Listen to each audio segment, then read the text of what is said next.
नमस्कार दोस्तों, पीसीएस पाठशाला में आप सभी का स्वागत है। जूनियर टीचर भर्ती की टेस्ट सीरीज फिर से प्रारंभ हो रही है और आप लोगों की जानकारी लिए बता दें, 6 टेस्ट सीरीज मैं दे चुका हूं जूनियर टीचर भर्ती की। जूनियर टीचर भर्ती की 6 टेस्ट सीरीज मैं आप लोग को दे चुका हूं और यह 7वीं टेस्ट सीरीज है। और यह 7वीं टेस्ट सीरीज है। और सबसे बड़ी बात आप लोग को बता दें कि जूनियर टीचर भर्ती में 50 प्रश्न आपका जनरल स्टडी का आएगा और 100 प्रश्न जो आएंगे वो आपके अपने सब्जेक्ट से होंगे।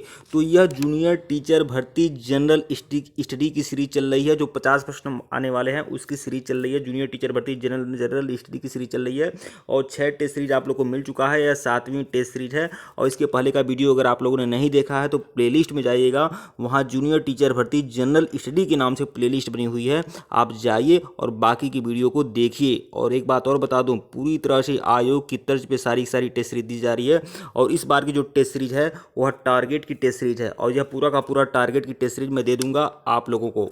तो आइए सीधे शुरुआत करते हैं, आइए सीधे प्रश्नों पे आते हैं और यह 7वीं टेस्ट सीरीज है। और टेलीग्राम बिल्कुल ज्वाइन करिएगा, टेलीग्राम का लिंक डिस्क्रिप्शन में है, बिल्कुल ज्वाइन करना है आप लोग को, टेलीग्राम का लिंक डिस्क्रिप्शन में है। आइए सीधे प्रश्नों पे आते हैं और यह प्राचीन इतिहास के प्रश्न हैं। तो आइए शुरुआत करते हैं। पूरी तरह से आयोग की तर्ज पे सारे के सारे प्रश्न आप लोग के सामने हैं। तो देखिए, यहाँ पर सूची 1 को सूची 2 से मिलाना है। तो देखिए, सूची 1 को सूची 2 से मिलाना है तो कौन सा सही होगा। तो यहाँ आप लोग को बता दें कि पूरा पाषाण काल का समय क्या है, समय के हिसाब से है। तो पूरा पाषाण काल का जो समय है वह 20 लाख ईसा पूर्व से लेकर 9000 ईसा पूर्व तक। तो ए का होगा 2 और मध्य पाषाण काल का जो समय है वह आपका 9000 से 4000 ईसा पूर्व तक। तो यह आपका बी का होगा 3। और जो नौ पाषाण काल का जो समय है, मतलब नौ पाषाण काल का जो समय है वो 6000 से 2000 ईसा पूर्व। और उत्तर पाषाण काल का जो समय है वह 2000 ईसा पूर्व से लेकर प्रथम शताब्दी ईस्वी तक।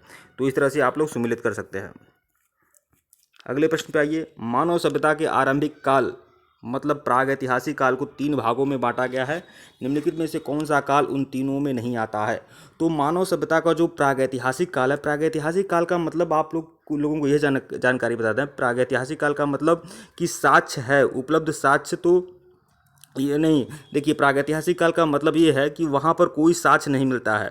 इतिहास है लेकिन कोई साक्ष्य नहीं उपलब्ध होता है, न तो लिखित सामग्री उपलब्ध होती है, न तो कोई पुरातात्विक सामग्री, सिर्फ और सिर्फ पुरातात्विक सामग्री उपलब्ध होती है, लिखित सामग्री नहीं उपलब्ध होती है। इसे प्रागैतिहासिक काल मानते हैं।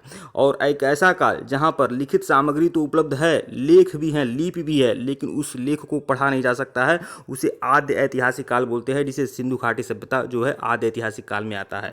और प्रागैतिहासिक काल में कौन कौन सा काल आएगा, यह आपका पूरा पाषाण काल, मध्य पाषाण काल और नौ पाषाण काल जो आएगा प्रागैतिहासिक काल में आ गया। तो कौन सा काल इन तीनों में नहीं आता है, तो वह है आपका महापाषाण काल, विकल्प डी। अगले प्रश्न पे आइएगा। निम्नलिखित पर विचार करिए। पूरा पाषाण काल, मध्य पाषाण काल, नव पाषाण काल, उपयुक्त में से किस काल के औजारों को माइक्रोलिथ कहा जाता था। तो माइक्रोलिथ कहा जाता था मध्य पाषाण काल के औजारों को। तो विकल्प 2 जो है वह सही है, विकल्प बी। माइक्रोलिथ कहा जाता था वह मध्य पाषाण काल के औजारों को माइक्रोलिथ कहा जाता था। तो विकल्प बी जो है वो सही है। अगले प्रश्न पे आइए। प्रश्न संख्या 4 देखिएगा। सबसे पहले मानव सदृश प्राणी जो प्राक्य मानव होमोसेपियन से प्रजाति रूप से भिन्न था, वह कौन था।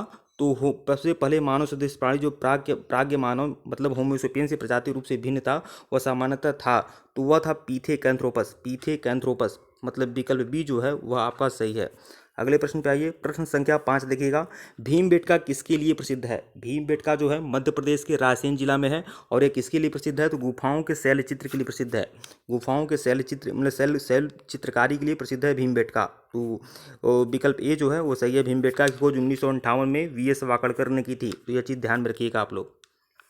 प्रश्न संख्या 6 देखिएगा। सिंधु सभ्यता किससे संबंधित है। तो सिंधु सभ्यता मैं बताया हूँ, यह आपका प्रागैतिहासिक काल में तो पूरा पाषाण काल, मध्य पाषाण काल, नव पाषाण काल आएगा, तो इसमें तो होगा नहीं। सिंधु घाटी सभ्यता जो है वह आद्य ऐतिहासिक युग से है। तो विकल्प बी जो है वह सही है। गुप्त काल, मौर्य काल आदि जो होते हैं ऐतिहासिक युग से होते हैं। तो विकल्प बी जो है वो सही है। सिंधु घाटी सभ्यता किससे संबंधित है, आद्य ऐतिहासिक युग से। विकल्प बी जो है वो सही है। देखिए दोस्तों, इसके पहले का वीडियो अगर आप लोगों ने नहीं देखा है तो प्लेलिस्ट में जाइएगा, वहाँ पर जूनियर टीचर भर्ती जनरल स्टडी के नाम से टेस्ट सीरीज प्लेलिस्ट बनी हुई है। और आप लोगों की जानकारी ले बता दें, जितने भी लोग देख रहे हैं, सुन रहे हैं, हल्का मत लो, नज़रअंदाज बिल्कुल मत करो हमारी सीरीज को। मैं पूरी तरह से बोल सकता हूँ कि पूरे यूट्यूब पर इतना बढ़िया जूनियर टीचर भर्ती की टेस्ट सीरीज कहीं न तो कोई कराएगा और न आप कभी पाएंगे। तो पूरी तरह से जब तक आपके पास समय है जब तक आपके पास समय है, परीक्षा के दिन तक आप लगातार हमारे साथ लग के मेहनत करिए। और जितने भी प्रश्न आप लोग को बता रहा हूँ पूरी तरह से आयोग की तर्ज पे बता रहा हूँ। प्रश्न संख्या 7 देखिएगा, कौन सुमिलित नहीं है? तो कौन सुमिलित नहीं, ये देखिएगा।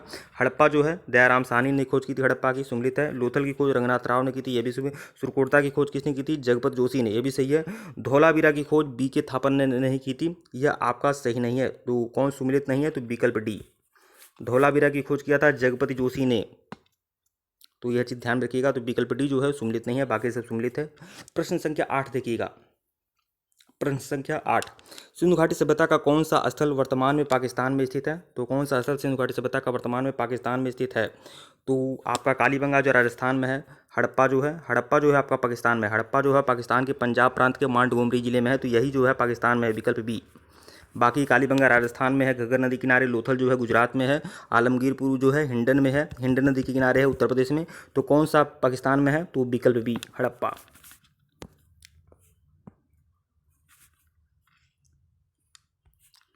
देखिए दोस्तों, जितना भी प्रश्न बताता जा रहा हूँ सभी प्रश्न आयोग की तर्ज पे हैं, इसे नज़रअंदाज बिल्कुल मत करिएगा।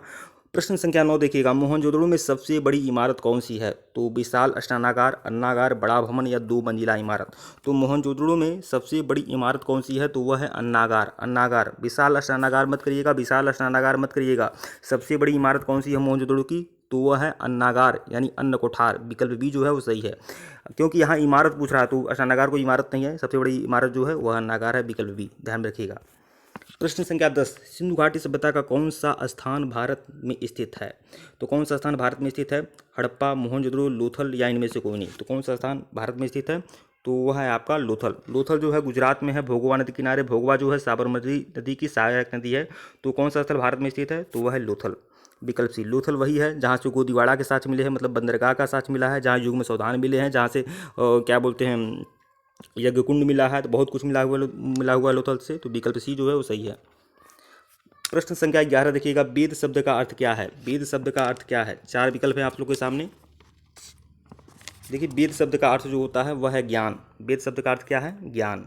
वेद जो है विद धातु से बना है, जिसका अर्थ होता है ज्ञान। तो विकल्प ए जो है वह सही है आपका। प्रश्न संख्या 12 देखिएगा। देखिए, प्राचीन इतिहास में इसमें कुल मिलाकर टारगेट में 48 प्रश्न है, 48 प्रश्नों का पूरी सीरीज है।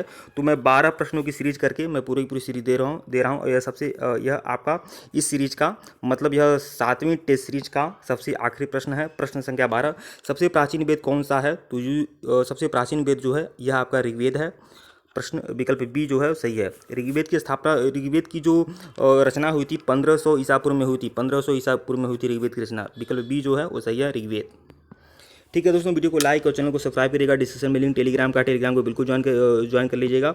और इसके पहले का वीडियो नहीं देखे हैं तो प्लेलिस्ट में जाइएगा, जूनियर टीचर भर्ती जनरल स्टडी के नाम से प्लेलिस्ट बनी हुई है। यह 7वीं सीरीज थी, खत्म हो गई। जल्दी ही 8वीं सीरीज में आप लोगों से मुलाकात करते हैं।